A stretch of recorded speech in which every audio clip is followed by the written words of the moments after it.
Assalamualaikum warahmatullahi wabarakatuh. Perkenalkan, nama saya Raka Delta Franky. Pada kesempatan kali ini saya akan ngejelasin sedikit isi tentang paper saya yang berjudul uh, Peran Indonesia dalam menjaga stabilitas kawasan Indo-Pasifik melalui kerjasama ASEAN. Nah, kenapa topik ini bisa penting? Karena Indo-Pasifik itu sekarang bisa dibilang adalah pusatnya dunia, baik dari segi ekonomi maupun politik. Nah, jadi apapun yang terjadi di kawasan ini itu bisa berdampak ke global gitu. Jadi kita mulai di latar belakangnya. Jadi latar belakangnya ini menjelaskan kawasan Indo-Pasifik itu bukan cuman punya potensi besar, tapi punya juga banyak tantangan gitu loh. Bisa dilihat di sini. Di sisi lain, kawasan perdagangan yang sibuk, yang super sibuk itu, dan pertumbuhan ekonomi yang cepat, maksudnya di satu sisi ini adalah kawasan yang perdagangannya itu bisa dibilang super sibuk dan super cepat gitu loh, termasuk pertumbuhan ekonominya. Nah, di sisi lain ada juga masalah kayak sengketa wilayah, rivalitas negara kayak Amerika Serikat dan Cina, sampai bisa mengancam ke non tradisional perubahan iklim gitu loh. Ini isinya nih. Nah, oke, kita masuk ke peran ASEAN dan Indonesia-nya. Jadi di sini ASEAN masuk sebagai penengah yang berusaha menjadi platform kerjasama biar negara-negara itu tetap bisa nggak ada konflik gitu loh. Dan Indonesia itu punya peran penting banget di sini karena Indonesia kan salah satu negara yang terbesar di ASEAN. Posisi geografisnya lumayan strategis lah. Gitu. Oke. Bentar. Oh ya, contohnya tuh kayak Indonesia tuh ngenalin konsep ASEAN Outlook, uh, kayak apa ya? Apa sih namanya, AOIP itu, Indonesian Outlook on Indonesian Pacific, yang ngajak semua negara itu untuk kerjasama, bukan untuk berkompetisi gitu loh. Nah, oke, kita lanjut ke tujuan dan prosesnya. Tujuan dan cara kerjanya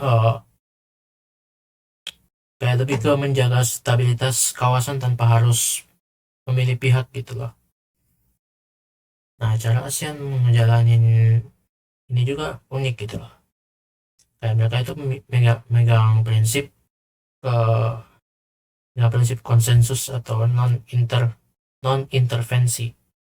Kayak mereka tuh pakai hukum internasional kayak UNCLOS gitu. Pendekatannya tuh lebih ke soft lah, bukan kayak yang keras gitu. Lebih ke berdiplomatis dan bekerja sama gitu. Oke. Nah, kalau dilihat dalam teorinya HI, di sini saya menggunakan dua perspektif. Yang pertama itu perspektif pendekatan institusionalisme liberal, percaya kalau kerjasama itu bisa mencegah konflik, dan saya menggunakan teori konstruktivisme yang dimaksud itu Indonesia berusaha membentuk pandang bahwa Indo-Pasifik itu harus lebih damai gitu loh.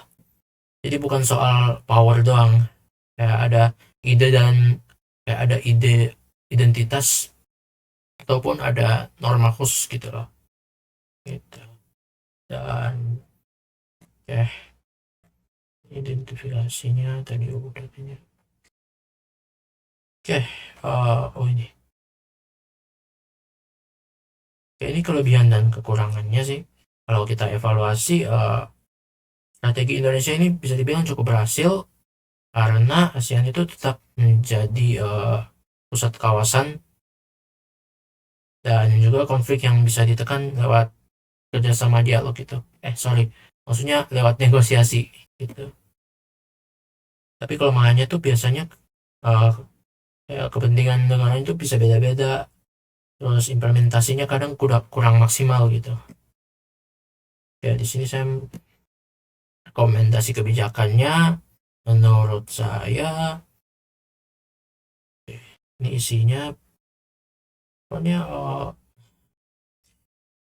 Indonesia itu lebih perlu untuk apa ya, lebih aktif untuk memimpin ASEAN gitu, dan dan bikin AOIP ini jadi aksi yang nyata gitu, bukan cuma sekedar konsep. Ya jadi ya di sini bisa kita tahu kalau Indonesia itu punya peran penting sebagai penyeimbang di Indo-Pasifik. Lewat ASEAN dan AOIP, Indonesia mencoba menjaga kawasan tetap stabil tanpa terjebak di satu konflik yang berkekuatan besar gitu loh. Walaupun masih banyak tantangan, ya, pendekatan ini nunjukin kalau sorry bentar. Pendekatan ini nunjukin kalau kayak kalau kerjasama dan diplomasi itu bisa menjaga kawasan gitu. Gitu. Oke, mungkin itu saja dari saya. Terima kasih yang telah menonton sampai habis. Mungkin kurang lebih jika ada salah kata, saya mohon maaf. Terima kasih. Wassalamualaikum warahmatullahi wabarakatuh.